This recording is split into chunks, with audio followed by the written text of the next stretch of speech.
We are live. We are live, the Hunt for Success podcast. Ryan McCrack and Cody Steinman, and today Tony Golik.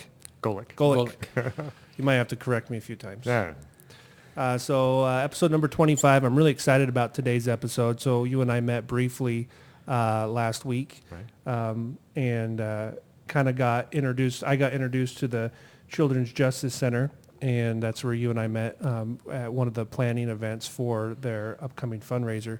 Right. So definitely want to start off today with kind of talking about the Children's Justice Center, and we're going to do something for the first time on this podcast. Is we're going to use this platform to help raise some funds for the fundraiser on September 22nd, I believe.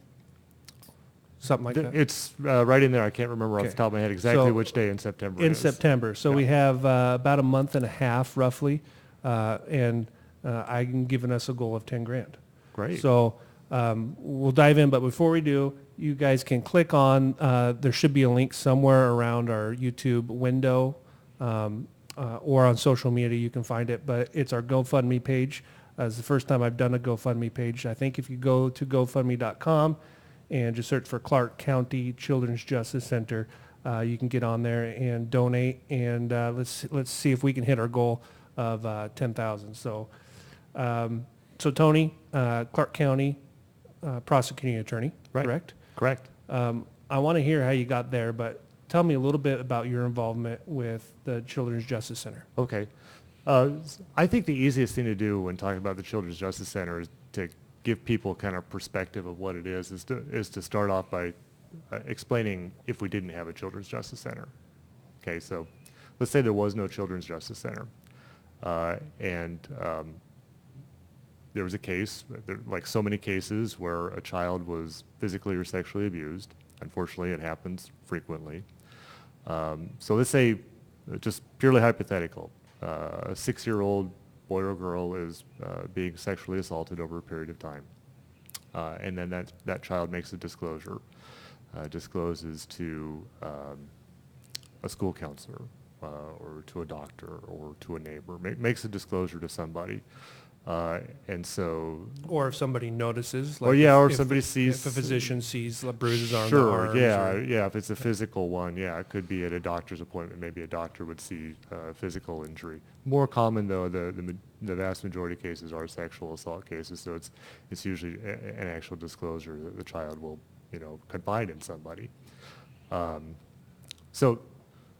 Let's say something like that happened and there was no Children's Justice Center. So you'd have CPS would get involved, and law enforcement. Those, somebody would call 911 and somebody, and CPS would get involved.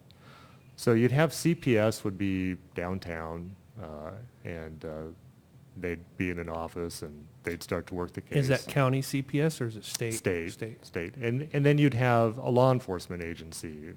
If it was in the county, it'd be the sheriff's office, or if it was in one of the cities within the county, it'd be the city, like say the Vancouver Police Department.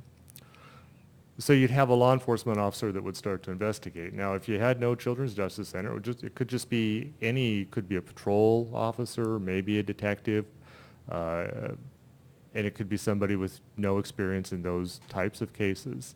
So somebody would have to take the kid down to the police department, and they would have to talk to some uniformed patrol officer about this, really horrible, really intimate, really difficult thing to talk about. And then that officer would do an investigation.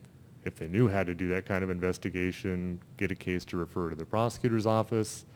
And then you'd have a deputy prosecutor, again, if we didn't have a CJC, a deputy prosecutor that maybe didn't have any training in how to handle these cases, how to prosecute them. And they might find that sort of case difficult and awkward to work on.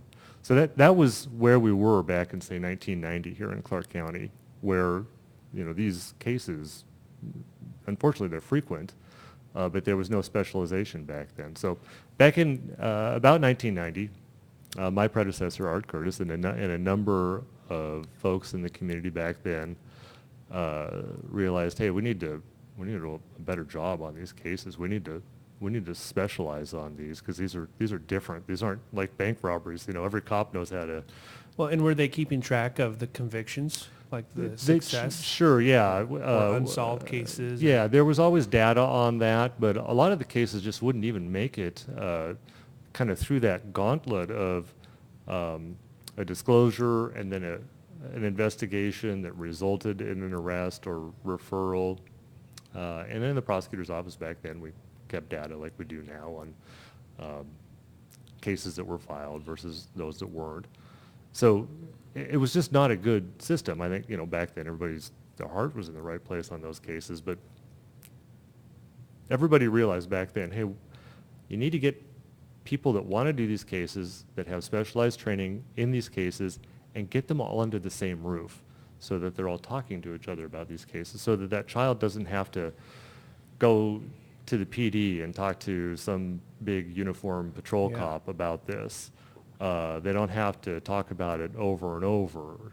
They can, you know, we can minimize the number of times that they have to talk about it, and we can recruit people from within our agencies, prosecutor's office, law enforcement, CPS, advocates that want to work on these cases. Because, you know, people in these jobs, they have different things that they want to do, different things that they're good at. So we want to have the people that have the skill set, that like those, working on those cases, get them working on those cases. And then, like I say, get them all together so that you don't have people from different agencies they don't know each other, they don't specialize in these, maybe they do one of these a year. Have them working on these cases regularly. Go to training on how to do these cases, go to national, state training on how to do these cases, and create a center that looks at what's the best practice, you know, the nationally accepted best practice for how to handle these cases and specialize on these, because they're really, really important cases, right? You know, if we don't get these right, then the child could continue to be abused, the abuser could continue to go on and... After our short conversation last week, I kind of felt like I did when I went on a ride-along. I've been on a couple ride-alongs over the years, once when I was 17 and once a few years ago. And you think you live in this ultra-safe community and there's not bad things that go on. You have no idea until you do a graveyard ride-along with the local deputy on how bad it is and what things go on in your community, in the parking lot of your grocery store at 3 in the morning. Sure.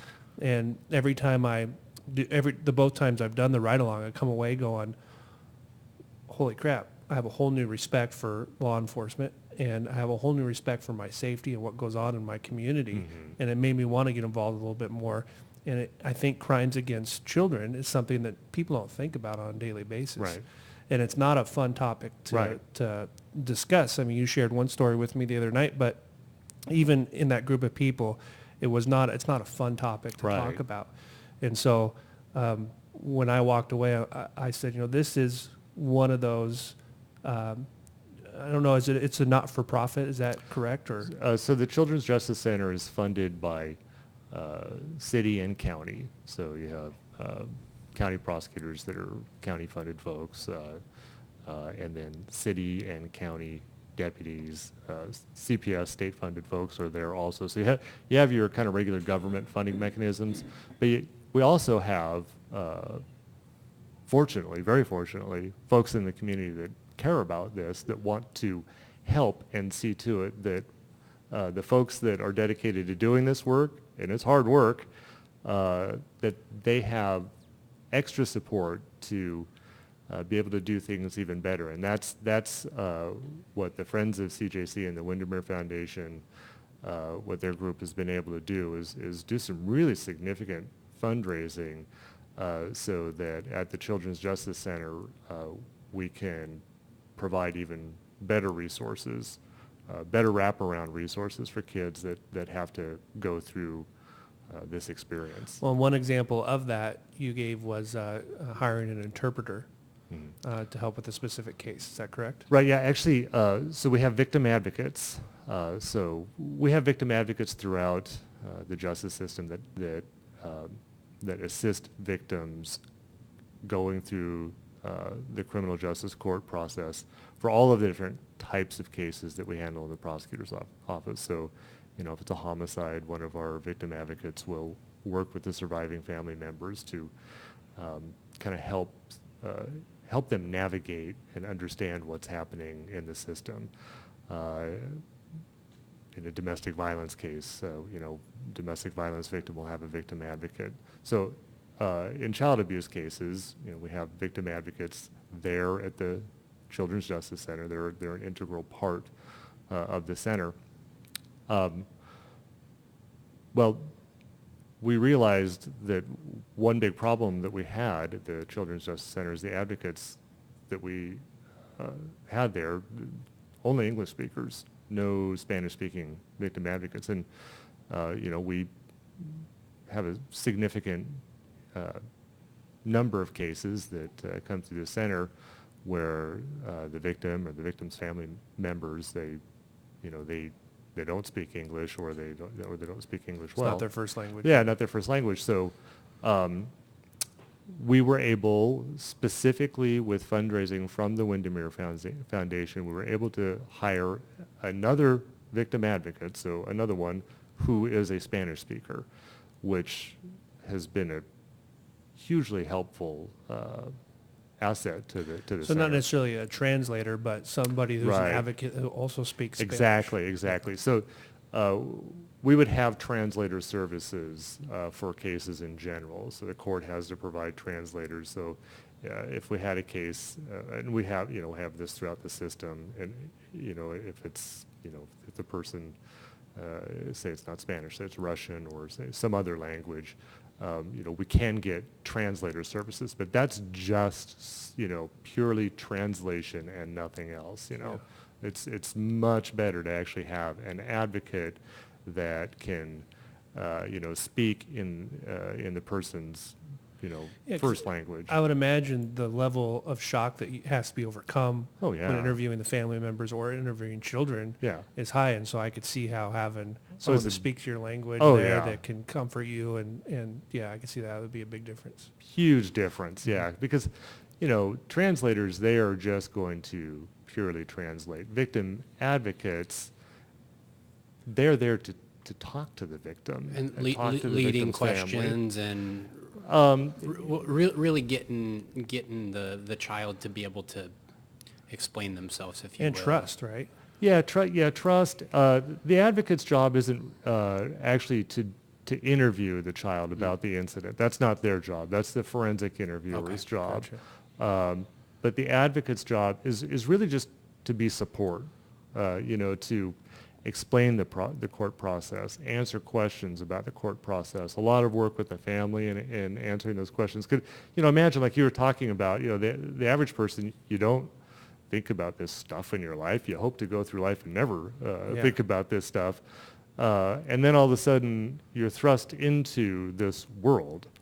You're going to have a lot of questions, and a lot of people, they're going to need somebody to talk to. They're going to need somebody that can reassure them.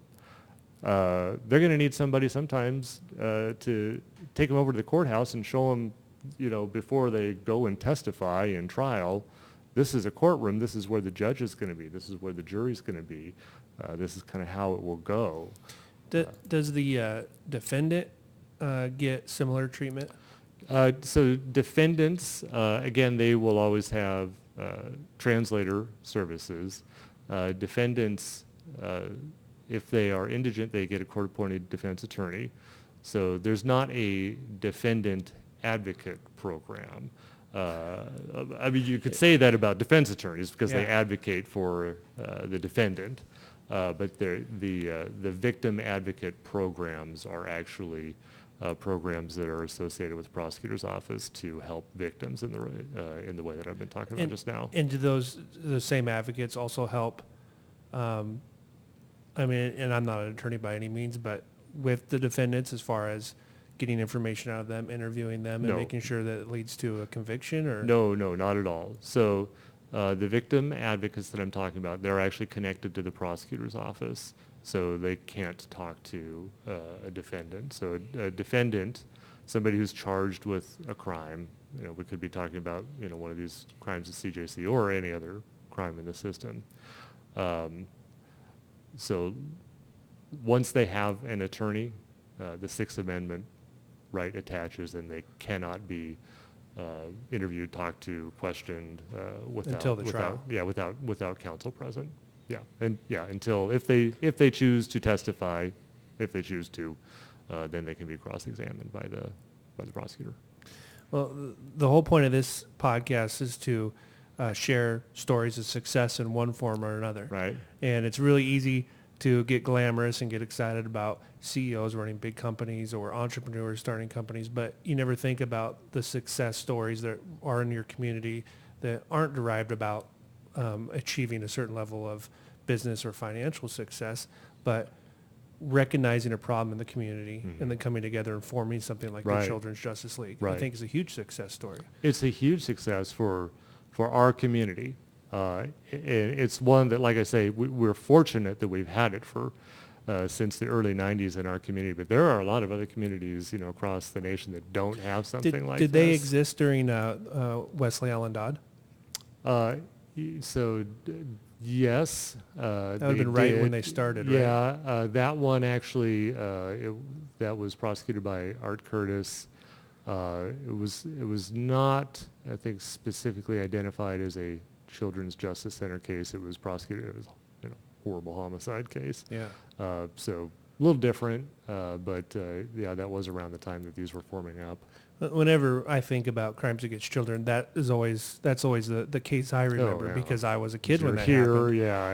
And I remember my mom would not let me go in the bathroom by myself at the movie theater. I Right. mean, it was on lockdown. It Right, terrified right. every parent, Sure, yeah. right? Because it was right here locally, and it Yeah. was a really creepy case. Yeah. And, yeah. Yeah, it'd be great if we didn't have another one like that here in Clark County ever. Yeah. But yeah, that sort of case certainly makes the average citizen think about. So how many cases in a given period of time, maybe a year, would be like an average in a year? How many cases do you see like this, like would the Children's Justice League get involved in? Yeah, so if you were to look over the last decade at the numbers of the Children's Justice Center, they average about 175 Wow. cases per year. So we've gone Just as in high. that county? Yeah, so these are the cases that come to the Children's Justice Center. So cases that occur countywide, whether they happen in Vancouver, or Battleground, or somewhere in unincorporated Clark County, they'll all come to the Children's Justice Center for prosecution. So if we actually filed a case, so we've been down as low as about 150 in a couple of those years, like I say, over the last decade, and a little over 200. But like I say, if you were to just draw a line, it'd be an average of about 175, and those are all felony level child abuse cases. Some child pornography cases also. So they are predominantly sexual abuse cases. That's about 80%, and then the remainder are going to be some, like I say, child pornography cases, and then also felony level physical assault cases, and these are all kids as the victims on all the cases. So quite a few, unfortunately. What about, and this may not be a topic that falls along, but one of the big things in the news now is like sex slaves, trafficking. sex trafficking, that kind of stuff. Right, Yeah. Does the Children's Justice Center see those type of cases too? Yes.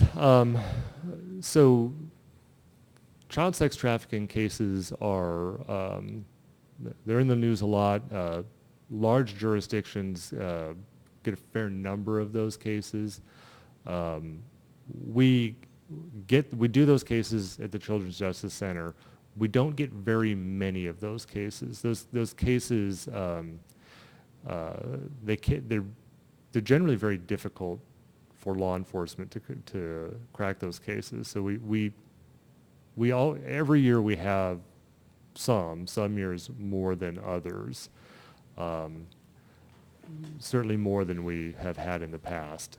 Across the river, they do a lot more of those cases. It's a number that's hard to quantify. You'll hear some folks, talk about child sex trafficking here in Clark County, and they'll make it sound like there are really a lot of them. Like I said, it's hard to quantify the numbers, because the only way you can really quantify the numbers are, a number of cases where we have an arrest and a chargeable case. So those numbers aren't big. Now, if you talk to folks that work on those cases, law enforcement officers that work on those cases, they are very clear that the number of cases where those are occurring are unfortunately significantly more than we're able to get good cases. Problems with those cases are very oftentimes the child that's being trafficked is not willing to come forward, not willing to cooperate with law enforcement, or if they are, then law enforcement will kind of get a case going, and then the victim will fall off the radar. We have a lot of issues with that. So law enforcement What do you mean works, fall off the radar? move, leave, disappear.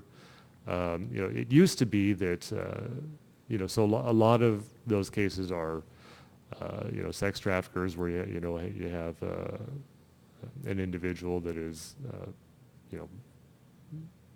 prostituting under, kids. It used to be that law enforcement prosecutors' offices, to go back a decade, they would arrest the kids and charge them in juvenile courts with prostitution. And there's a realization, well, that's not the right thing to do. We have to, identify those kids as victims of child sex trafficking, and identify them as victims, treat them as victims, not prosecute them, not criminalize them. Yeah. And that's a very positive thing, and we've done that here. We still have problems just with, I feel like we have problems still with actually getting those cases fully investigated and being able to make cases. But it's just the nature of those cases. You could throw more resources in law enforcement at those cases. That would be a positive. We'd be able to make more, I'm sure. But they're just very, very tough cases. So I think you get more successful prosecutions in larger jurisdictions, but I think it's mostly a function of they just have a lot more of the issue than we do. And not to keep going on about the sex trafficking, but what are the cases you've seen? What is it like? Is it like organized with a big group of criminals, or is it maybe one person? It's usually smaller. Smaller. Yeah, usually smaller. So it's usually either one person that has one or a small number of children. We've had some cases where there have been more people involved. Those ones have been cases where they're gang type cases, and it's part of what the gang is doing is sex trafficking also. So we've had a few of those cases. We've not had one that we have, identified, been able to prosecute in Clark County where there's, a large, sophisticated sex trafficking ring. We haven't had that sort of thing. That's not to say it doesn't exist. Yeah.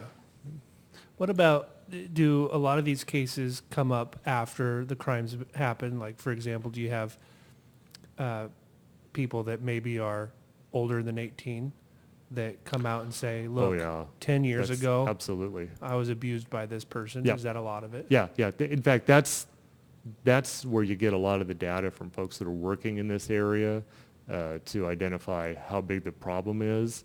And that's exactly how they get it. Is a lot of times the folks that are working in this area, they'll interview a 22-year-old that's engaged in prostitution, and talk to that person about what happened, and yeah, it's just very, very common that they indicate that they were 15 when they got started, and it was some guy that started to traffic them, some guy or some group of guys or a gang.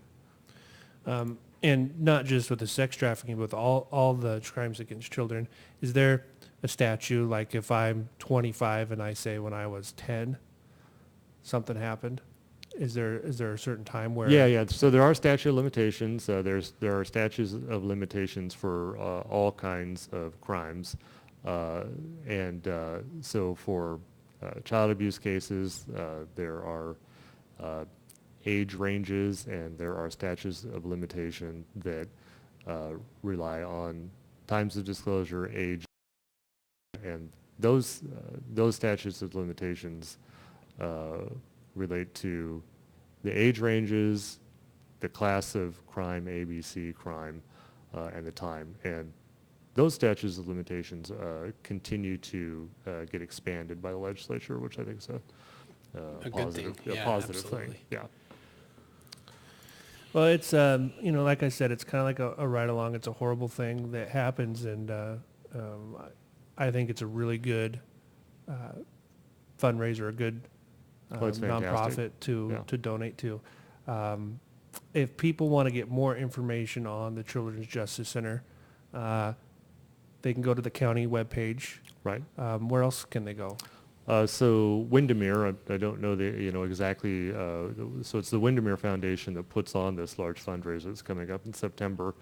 I don't have at my fingertips, the contact information for the Windermere Foundation. Right, I'll find it. Okay. So just kind of getting back, just wrapping up briefly on the where we are now. Yeah. With the Children's Justice Center, I kind of talked about what would it be like without the Children's Justice Center. So now we have this robust Children's Justice Center. We have 4 deputy prosecutors. They're dedicated and specialized in this kind of work. They do these cases all the time. Super trained up. Like I say, very dedicated to it. We have detectives from the sheriff's office and from Vancouver Police Department. We've got CPS people right there. We have victim advocates right there. We have a forensic interviewer that is trained in interviewing kids, and this is the part where actually doing the interview and asking the child about what happened. It's all recorded so the child doesn't have to keep doing it over and over. Reliving it. Yeah, we have a director. We have an executive board that is made up of officials, city councilor, county council, myself, sheriff, police chief, APS that steer the Children's Justice Center, and it's a very, very effective. It's the best way to do justice. To investigate cases, do a thorough investigation, make sure that we're only charging people that should be charged, and doing good investigations and good thorough prosecutions, because these cases have huge ramifications on the life of the defendant. You want to make sure you're not making mistakes. Mm-hmm. And then really, really good services for the kids and the families of the kids to really prioritize these really important cases and do the best work that we can. And we're constantly looking at what are best practices, what changes should we make to the center to make sure that we're doing the very best work that we can. And having this community group, folks like you show up at a fundraiser, folks like all the people that go to this great Windermere event and say, hey, this is an important thing. We want to make sure that we're doing the very best we can for kids that have to go through this. That community support is huge. Not only do we have the fundraising dollars that would allow us to do things like hire a Spanish-speaking victim advocate or a forensic interviewer, just that community support so that everybody maintains the focus on this. All of the leaders in the justice system, city and county government, just having people come forward and say, this is an important issue. There are a lot of things I could donate money to, but this is something I care about. This is something that, I'm going to go to a fundraiser for.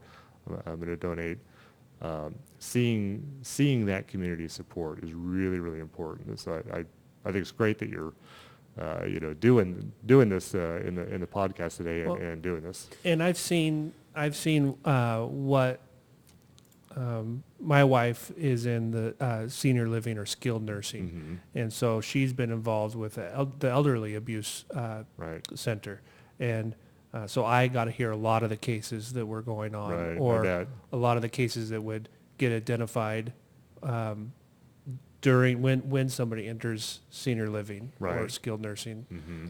and it's same thing with that. It's like that Yeah. right along, like people really do this in my community, and, Yeah.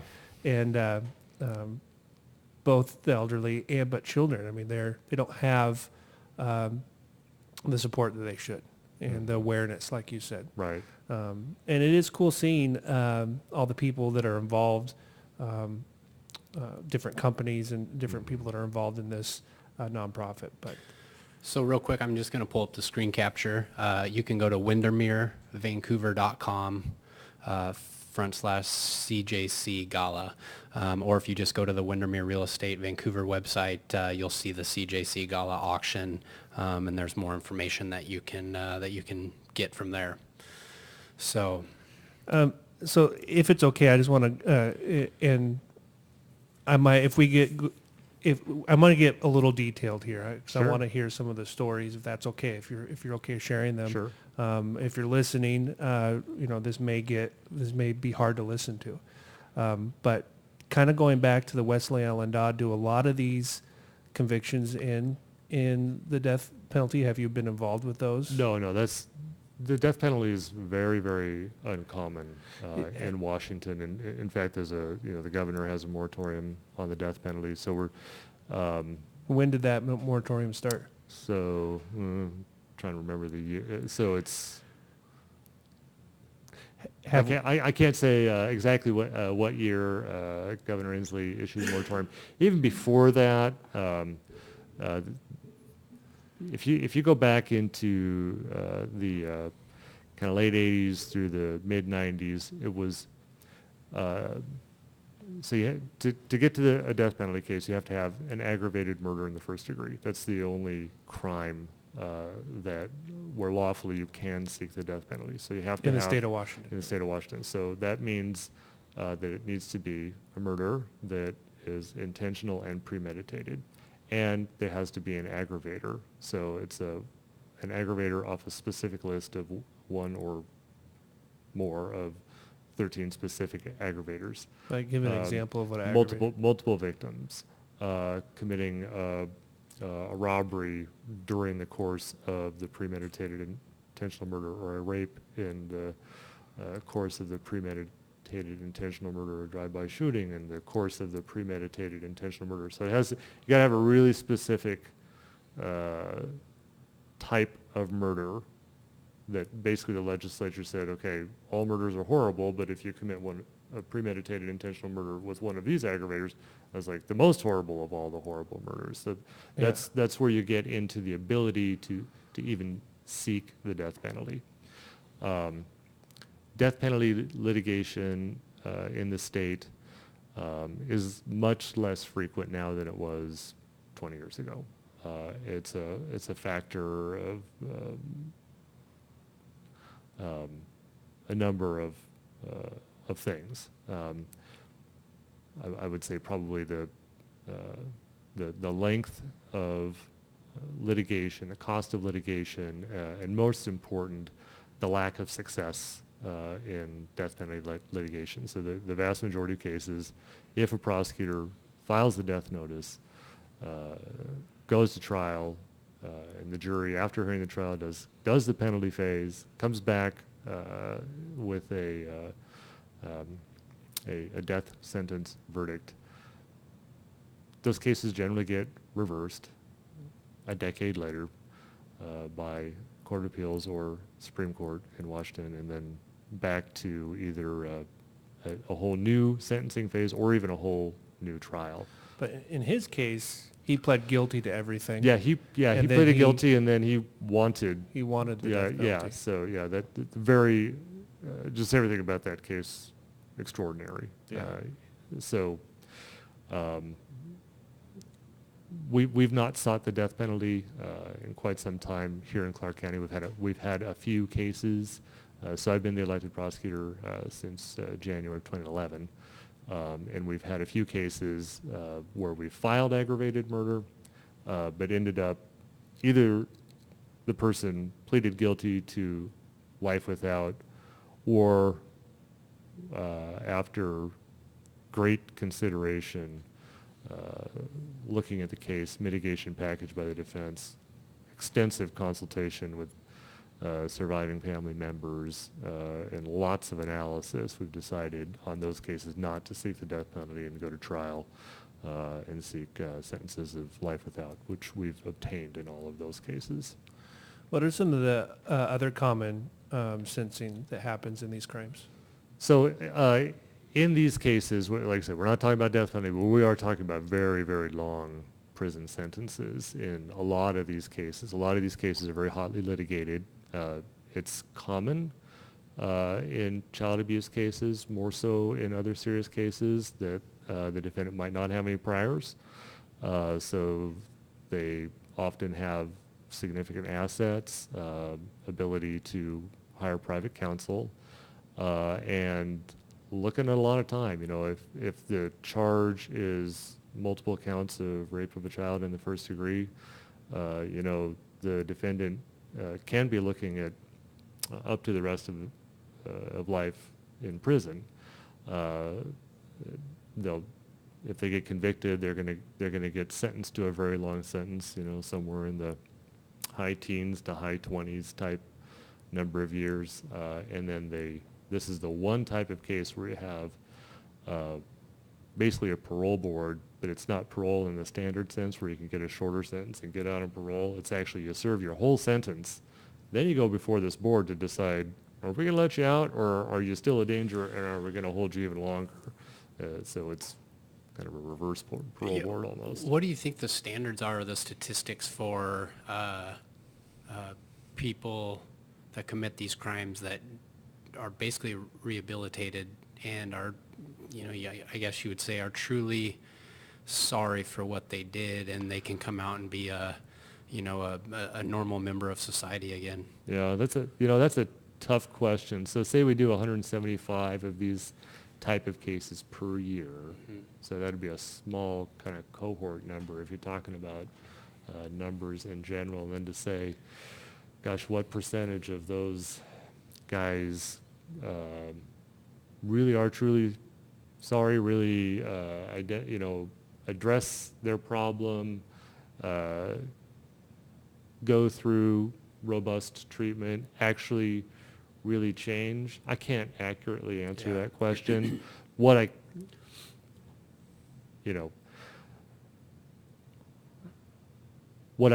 think I can accurately say is, well, I'm going to give you my opinion on this. Yeah. If an adult decides that they are going to sexually abuse a child over a period of time, which is usually what we see, and it's actually really common that once the case comes to light, it turns out, well, there are other victims also.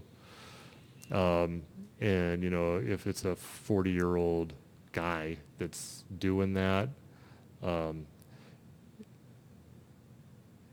is that person really going to is a 40-year-old person that is doing that, that they are going to be, quote, cured? I think that's a low percentage. Oh. Again, that's my opinion. It's not, there's a lot of debate over that issue. There are treatment programs, a lot of debate about how effective they are. But we've been talking a lot in the last couple episodes about just the division in our political climate. Sure. and everything right now. But there's one topic you're going to get most people to agree on, is that there's a special punishment that they need to have for people like that. And I think you're right. And I think if you just look at, what our legislature in Washington has done, they have identified these types of crimes as very serious, and they have made the sentencing ranges. We're bound to sentencing ranges in Washington. So you just take the seriousness level of the crime that they're convicted of, and you look at the offender score, the number of current offenses and prior offenses. You use a grid. You're like, okay, that's the sentencing range, and the judge is bound to that sentencing range, unless there are very specific aggravating or mitigating circumstances. They generally have to sentence in those ranges. The ranges for abusing kids, they're real high. So yeah, there's clear agreement that those are serious cases, and they need to be dealt with as such. Is it true that some prisons have a way of recognizing the ones that are in there for sexual abuse towards kids, like they have to wear a certain colored jumpsuit or something? So the prison, the prison administration is well aware, of what, when a person goes to trial or they plead guilty, there's a judgment and sentence that, has all of the information that goes to the prison, and the prison classification folks know all about that. And then the prisons, Department of Corrections, they classify folks and put them in different areas, and that's more their thing. But they do have, we do have like a sexually violent predator program in Washington. They go to McNeil Island specifically, and if somebody goes to Walla Walla, they could be in, some segregated unit versus general population. It just depends on how they're classified. I think prisons generally don't just say, well, we're going to put somebody in general population, and if it's a sex offense, they're in a different colored jumpsuit. That would be bad. So that's not what occurs. But they do classify folks in prison. So I would imagine there's a lot of those types of crimes, but then there's probably crimes that aren't intentional child abuse or perceived by the person doing it as intentional child abuse. Maybe parents that still believe in spanking with a belt. Right. Right. Do you see a lot of those cases as well? Yeah. Those yes, we do see those, and those can be some of those cases are pretty obvious. Where the corporal punishment is like way over the top, and it's clearly a beating, and there's really bad injuries. Those are kind of quite obvious. There's others that can be a little more difficult to parse out, and yeah, we do have to make those determinations, and the issue is whether it's reasonable parental discipline. So, Where is that line? Is there a defined line? Yeah, like so you can spank your kids up to a certain age, or what? So it has to do with injury. So if a parent quote spanks a child with a stick and leaves significant bruising, that's not going to be reasonable parental discipline. If a parent decides to swat with an open hand, doesn't leave a mark, and it's what a parent would reasonably engage in, that's going to be reasonable parental discipline. We do have to make a determination, and there's case law that gives guidance, where a court will determine, based on a specific set of facts that was or that wasn't. There are some that are kind of right on the line that cops and lawyers can kind of debate whether it is. Usually, if it's it's on the line and we're really debating about it, the default is going to be to not file a criminal charge. We're going to want to file the ones where it's clearly not a reasonable parental discipline. Those are the ones that we're going to. Well, and probably just the scare of facing prosecution is enough to keep that from happening again. Yeah, I think it may be in some of those cases. Really depends, on the individual case. These are all really. Do you see a lot of false claims, like maybe especially from teachers or physicians or neighbors that may think that there's abuse happening? So you have mandatory reporters, teachers, physicians, folks in those kind of positions that they actually have to report if they think that child abuse is occurring. There are probably some cases where maybe they think there is and they think they need to report, just to be cautious. But as far as, I think the way you couched it, do you see a lot of false reports? I would say no. Okay. What about with children? Do children, especially when they become really snotty teenagers, they say, "Oh, I'm going to pay my parents back. I'm going to tell my teacher they're hitting me." Do you see that? It definitely happens, but I think the percentage of that also really very low, because that's say the teacher, if the teacher's going to, call law enforcement, I think it's, human nature for a teacher not to want to pull that trigger, if anything, cops and prosecutors, we sometimes think that maybe as mandatory reporters, they maybe should pull that trigger a little more readily, if anything, and then an investigation should occur. If you see something, say something, right? Right. Yeah. Yes, exactly. Yeah, because I mean, if even if you're wrong a couple times, the one time you're right. Yeah, and that's why we have the mandatory reporter laws, because we want people in those positions that are most likely to see this sort of thing. We want them to report to law enforcement, and then law enforcement can, engage in their function, do an investigation, and and if the investigation leads to a conclusion that this is not an accurate report, then we certainly don't want to charge that person. At what point does that become public information? So when we file the case, then it's public. So there can be an investigation done before you file? Oh yeah, correct? there's always an investigation done before we file. So not just in these cases, but in every case. The prosecutor's office, we don't do investigations. We review investigations and make decisions about whether to file the criminal charge. Law enforcement does the investigation. So like on these child abuse cases, you have those highly trained detectives that are trained to look at the evidence, look at everything they can get in the case. In these cases, we have a forensic interviewer that is trained to not ask leading questions of the child, really walk the child through it, and get a good statement that, again, not leading, not suggesting. Very important in these cases. Going back to that kind of scenario at the beginning that I said, say you have a 6-year-old child that makes a disclosure. Well, 6-year-olds are suggestible because they're kids. Yeah. And, it's really important to, in the investigation, make sure that nobody is, putting words in the mouth of a 6-year-old.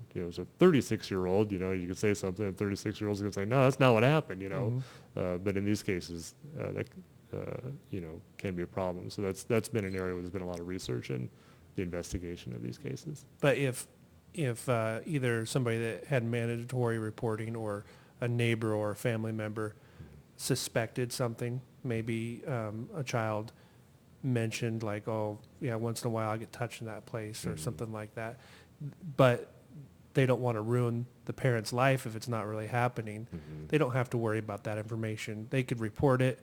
There can be an investigation, and as long as it doesn't go any further, it's not going to be the public knowledge. Yeah, I think I would not want to make any kind of assurance like, hey, you can report, and no one, you do have, the Public Records Act in Washington that is very robust, so investigations a lot of times can be subject to those requests. While the investigation is going on, they're generally not subject, but they're usually going to refer the case to us. A fair number of cases, I guess, there are a number of cases law enforcement will look at, and they're just like, yeah, there's nothing there, and they're not even going to give it to us to look at. A lot of times, if it's close, they'll give it to the prosecutor's office just to make sure that we see it also. So once we have it, it is subject to the Public Records Act if we get it at the end of an investigation. The place where it definitely will become public is if law enforcement does the investigation, give it to the prosecutor's office, we determine it's there, and we file a charge, it's public. Is it possible for somebody to anonymously report? It can, yes, although it can make the investigation more difficult. but people can call law enforcement and make a report, and um, I mean, you can send an anonymous letter. Yeah. Well, I mean, I'm just that's thinking, like, possible, but there's got to be scenarios where maybe a brother knows that his brother is being abusive to his kids, but he doesn't want to be the one that calls him out on it. right. And so I could see how there would be times where you'd want to make it anonymous. Yeah. Unfortunately, that mechanism is not really there. I mean, if a person reports to law enforcement, in the scenario you just did, say it's a brother and he knows his brother's doing it, he just, he's torn, but knows what's happening and needs to report. There's not a mechanism if that person makes, an actual report to law enforcement to remain anonymous. That Yeah, they could be it's kind of, yeah. subpoenaed to Yeah, witness absolutely. and that kind of His testimony. name will be in the police reports. Yeah. So, like I say, the only true anonymous is if it's a phone call, that sort of thing, with no identifying information. But for law enforcement to start an investigation, they need something that has something that they can work off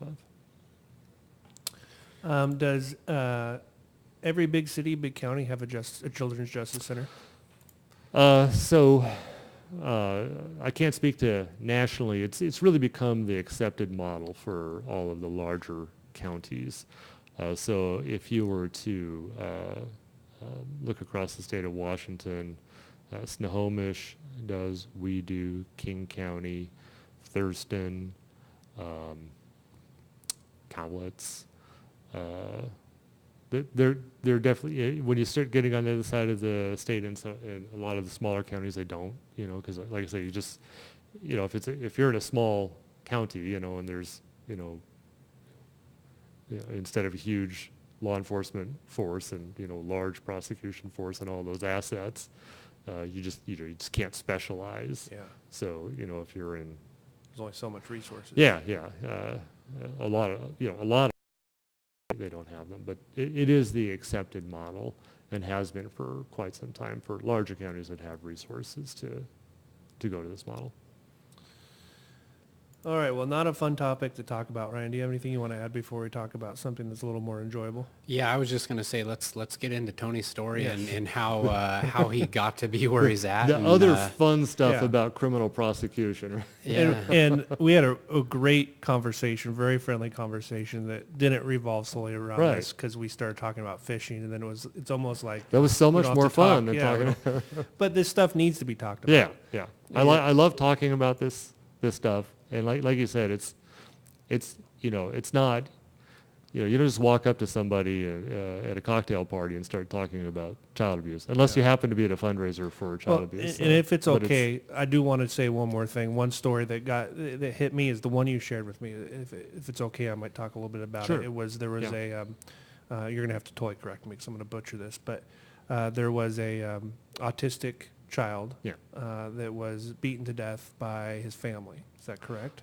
By his basically, I would say, stepfather figure. Yes. And that resulted in a conviction Right. this last spring. Right. And I couldn't even imagine that happening in my community. That I mean, I could imagine it happening in somebody else's community, right? But here in little old Clark County, a crime like that happens. Yeah. And to know that the Children's Justice Center was there to provide the resources to make sure that there was a conviction, Yeah. and get that person off the streets, even though there's no bringing that little boy back. Yeah. It was a horrible case. I prosecuted that one myself, and I've prosecuted a lot of horrible cases personally over the years. That one was really, really sad, awful. Keeps you awake at night. Really bad. Silver lining, the boy's mom, Spanish speaker, and speak English, and she was a witness to the whole thing. Critical to have someone that she can speak to in her native language to help her get through this thing, Yeah. to get to the point where she's on the witness stand and I'm, asking her to talk about her perceptions while she is right there trying her very, very best to protect her son from the man that was murdering her son. Horrible case, but having that Spanish-speaking victim advocate at the Children's Justice Center to be there for every time I met with that mom, every time she was in the courtroom seemed like forever before we finally got to trial on the case, which we did, and the defendant was convicted. Just, it would have been so much harder to prosecute that case and so much harder for her to go through that without that Spanish-speaking victim advocate that we only have because of the community awareness. So not only did your chances of a conviction were higher because of the Children's Justice Center, but also having the trauma of going through the trial was easier on the mom, and I didn't realize that. Yep. Bring that GoFundMe page back up. Yeah. So it's stories like this that really make you scared. I mean, I know we shouldn't live in fear, but I just think that it's so easy to stick your head in the sand in your local community.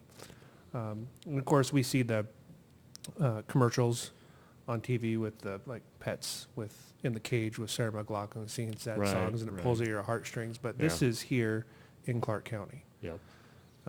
So That's true. So help us get to that $10,000 goal. Anything we can do to help as our little podcast here, Tony, reach out. But yeah, all right, back to fishing. Okay. And I'm sure it's one question I did have for you. I know we will go to fishing. What are your tricks for insomnia? Because I was thinking about this because I've been struggling with insomnia. Yeah. I mean, is it hard It's hard when you get locked into a case like that. to not bring it home? And It's real hard. It's funny because when I got into this work and I started doing a lot of trials, early on, I started back as a deputy prosecutor in '96 and kind of started really doing a lot of trial work right away. And I always prided myself on my ability to, in trial, be able to sleep. That's a really important skill. A lot of lawyers, they want to stay up till 4 a.m. working on the case. And, if you're in a trial that's a week long, well, that's cool for the first or second, maybe the third day, but, the lawyer that's had some sleep by by the fourth and fifth day is a little sharper. But that, it's one thing if you're doing one type of case and you can sleep. When you're doing a case like the one I was just talking about, your ability to sleep at night is impacted. This is the way it is. well, I mean, I met Jackson. Yeah. What a stud that kid. And I knew right when I walked in, I knew which one was your son. Yeah. It wasn't hard. But there's a lot of parents out there, and when you see those kind of cases or you hear about it just on our podcast or on TV, and then you go home and you imagine something like that happening to your kids, right? Yeah, when you get wrapped up in these kind of cases, I think it doesn't matter what kind of person you are, what kind of parent you are. Yeah, you're going to have those intrusive thoughts. But you just, I think anybody that gets wrapped up in these cases doing this work, you go home and you separate, and you're a good parent, and you just have to, you have to still have that trust in society, like you did before we started talking about this, that this doesn't really happen that much. And you still can step back and say, okay, we, on average, about 175 per year. That's crazy. That's a lot, but this is a great community. If you look at it, Yeah, and it's not to say Clark it's County super small. Yeah, It's not a dangerous community. It's not like it's rampant here versus other places. It's a, feel safe, or I feel like my kids are safe, Yes. or and I feel like your kids are safe, so it's, you just, yeah, if you do this work, you do have to be able to pull back and remind yourself, Sure. okay, people are good, people are intrinsically good, I like people, and that's just an important thing to be able to do. So you became a prosecuting attorney in '96. Is that correct? A deputy prosecutor. Yeah, Okay. I started out actually in the Spokane County prosecutor's office. I actually interned there starting in '94, so I was still in law school and started trying cases as an intern. Doing And where district did you go court, to law school DUI, Gonzaga, Oh, in nice. Spokane. Yeah, Yeah. so and then right out of law school, started in the Spokane prosecutor's office, and I worked there until 2000. So I kind of did all the different types of cases there, and I was actually on their major crimes team for the last 2.5 years that I was there. So I was doing all Class A felonies and homicide cases. But I'm from this area. My wife's from Spokane, so it took, I'm a pretty good lawyer, but it did take me 5 years to convince her to move down here.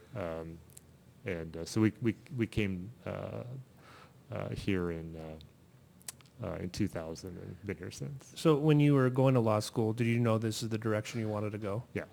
This is the work that I wanted to do. I went to law school with the idea of doing this work. And when were you guiding up in Canada? So that was before law school. It was in the summers of 1990 and 91. I was a fly fishing drift boat guide on the Bow River, out of Calgary, up in Canada. I just got to go to the Stampede this summer. Oh yeah, Yeah, I did. I missed the Stampede because I was on the river at the time. Yeah. So traffic was always horrible in Stampede week, getting from the hotel to the Bow River. There was a lot of people there. Yeah, but I always wanted to go to it. We'd watch it at night after getting off the river, and it looked awesome, but I always missed it. For the listeners that don't know what we're talking about, it's a rodeo. The Calgary The Stampede. Calgary And Stampede. the Yeah. fair it's huge. Yeah, It's like yeah. Clark County Fair times. I'm sure it's giant Times now. It was a long 10. time ago. Yeah, but the Calgary Stampede was a real big deal back then too. Yeah. And fly fishing, it's a different type of hobby. Yeah, it Right. is. Yeah. And I like it because, and you tell me what you think. You think if I'm just reading too far into my own hobbies, but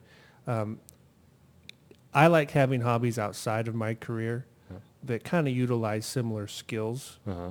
that you use in your job or at your Mhm. job. Mhm. And I kind of feel that way about fly fishing quite a bit because it's much more than just casting Mhm. a stream, but it starts in your understanding of the biology behind the river Right. and all that. So for me, it's been a great escape and a great way to kind of stay balanced. Yeah. Do you agree? And is that why Jackson's in fly fishing now? So I completely agree. I use my lawyer skills frequently when I fly fish. A lot of times, if I'm swinging, if I'm spay fishing for steelhead and I haven't had a grab, I'll start to make convincing arguments to the steelhead. It works. No, seriously. No, I do agree with what you said. I've always really been into fly fishing because there's so much to it. Yeah.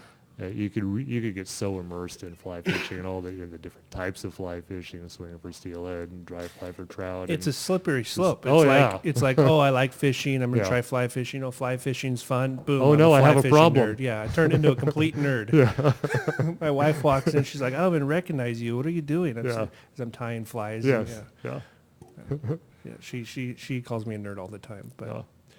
My wife refers to me as a nerd at times also. that's I okay. think that's healthy. There's worse places to spend your spare time than on Okay. the side of a river. Yeah, absolutely. Yeah. I think I actually, my wife encourages me to go fly fishing because, you know how it is. You get jammed up in your head with work, and I have to go to the river. And I could go for just a couple of hours, and it just improves my outlook on life.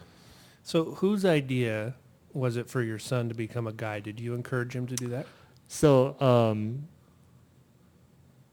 I don't know why I gravitated to fishing in general, like, when I was really, really young, and I got really into fly fishing starting at like age 12. I just became really fascinated with it, and I started to tie flies and read all the books that I could, and then, got really into it. And so my oldest son, Jackson, I have two boys.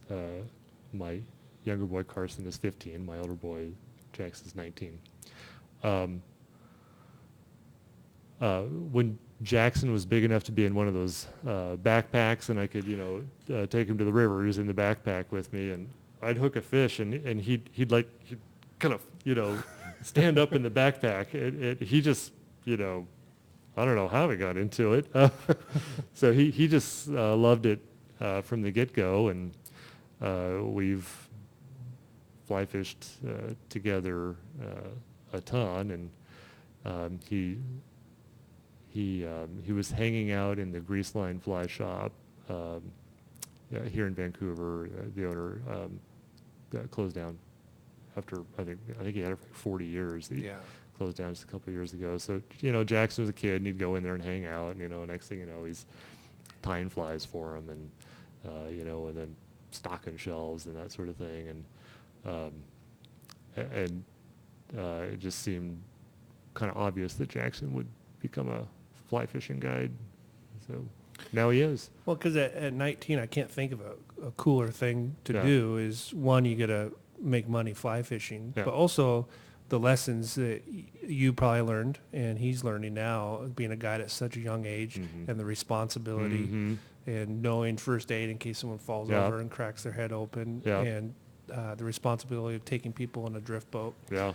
and then the responsibility of helping them catch fish. Right. So to do all that at 19, those are lessons that carry you through until you're prosecuting horrible crimes. Right? Yeah, it was interesting talking to him about it, just exactly like you talked about. When he's saying, that he wanted to be a guide, and he's talking about, taking people to, in the drift boat to catch fish. And he's, has been rowing a drift boat for years.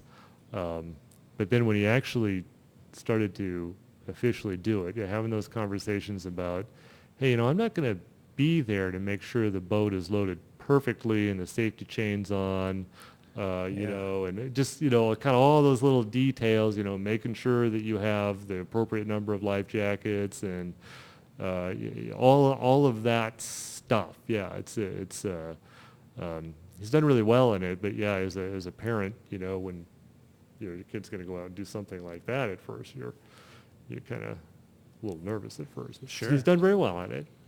Quite happy. Well, and then, all the marketing and doing all that. And now I went into that fly shop and saw Yeah. Jackson that day. And I started throwing him some curveballs, just having fun with them. Uh-huh. Because I'm going on a big trip to South America. And so I said, well, what kind of rod should I get? And he started throwing off. And I said, well, here's the biggest thing before you take rods out is I have a carry-on that only fits a rod this long. Right. And I don't want to check my rods. I want to bring them on with me. Uh-huh. And it's like instantly he knew, oh, you need a Beulah saltwater rod. I know you're not fishing saltwater, but this is the one you need for the power to get through the wind, and it's this long. Let me see if I can get you one. It's like right like that. I'm like, wow, he's sharp. That's a sharp for a 19-year-old. That's pretty sharp. Yeah, he's about as fixated on fly fishing as I was, but he's definitely ahead of where I was at 19. I didn't start guiding until I was 22, so he's... Well, I'm thinking the conversations that he's going to have, the people that are coming on these trips. Oh, yeah. Those types of conversations are invaluable. Oh, in life. absolutely. Yeah. You definitely get to talk to some really neat folks when you're, taking them on fly fishing trips, and yeah. So do you want to see, or do your sons want to follow in the footsteps of Law? No. Without hesitation. It's kind of funny. I was a deputy prosecutor for a long time, and I loved being a deputy prosecutor. What's the difference? So, for the layman? So it's like a sheriff and sheriff deputies. That's the easy way, because everybody kind of realizes, oh yeah, this is the sheriff, and then there's the deputy. It's just similar. So, Gotcha. deputy prosecutors, they're the folks that are working cases every day. That's what you do as a deputy prosecutor. These cases that we've been talking about, if it's a child abuse case or it's property crimes or drug crimes or major crimes, domestic violence crimes, whatever it is, you're doing those cases. And, most people, if they want to be a prosecutor, that's what they're thinking about. They want to do the work of working the cases, going to trial, prosecuting Yeah. cases. Like Tom Cruise, like a few good men. Yeah, like that. Yeah, the cool stuff. Yeah. Right. And then you have the prosecutor, this guy, who I run the office. It's an elected position. So like I said, I was a deputy prosecutor starting in '96, and loved the work. And I was here in the Clark County Prosecutor's Office in our major crimes team, doing a lot of the heavy cases, kind of specializing in homicide cases. And Art Curtis was the prosecutor, and he was our prosecutor for 30 years. Well, he decided he was going to retire,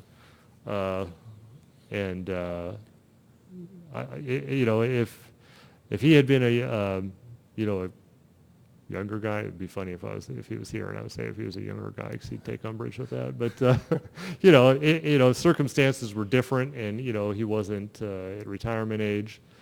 I would be just completely happy still being a deputy prosecutor and doing that work. But he did retire. Somebody needed to lead the office, and people in the office supported me, wanted me to take over and take that How long of a position. term is it? 4 You're years. elected 4 years? Yeah, 4-year term. So And then there's no limitations on how many times you can be reelected. correct. Right. Yeah. So So what's the election process like it's super fun. Just for people that are thinking about being in an elected office, it was interesting actually for me. So when I ran the first time in 2010, 4 years before that, I had no intention of being an elected official. Like I said, I really loved the work of being a prosecutor. I still love that work. I still take cases like the one that we're talking about that I did this spring. I can't take very many cases anymore because it's a large Sure. office. But I love that work because I like trying to help people and solve problems. I like doing that, and I like going to work and thinking, my job is to seek justice. It's not to make money. It's not to represent a client. It's to do justice, And if justice means dismiss the case because that's the right thing, that's justice. If justice means prosecute the case to the fullest extent, that's that was your goal, and to try to right a wrong, and try to make it better for somebody who had a bad thing happen to them. So that, that's what I did. I loved it.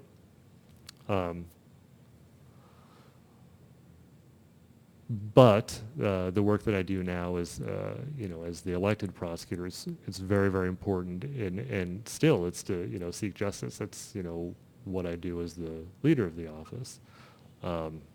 So it was an interesting transition, though, going from being, interested in politics, but not wanting to be that interested in politics, to saying, okay, I'm going to, run a campaign in a contested race and, do that. And I did, and I didn't have any specific training, but I was an experienced trial lawyer, and I kind of analyzed it a lot like a trial, because people are going to make a decision when they vote, like jurors are going to make a decision.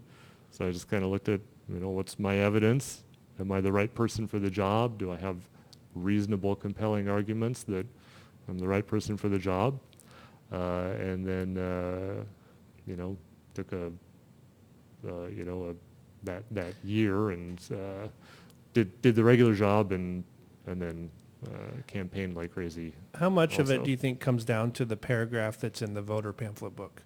Because That's an important paragraph. right, Yeah. because for those type of elections, I like this last election, you have the president and the congressman, and you know all these names, and then you get down to some of the judges and the sheriffs, and you're like, yeah.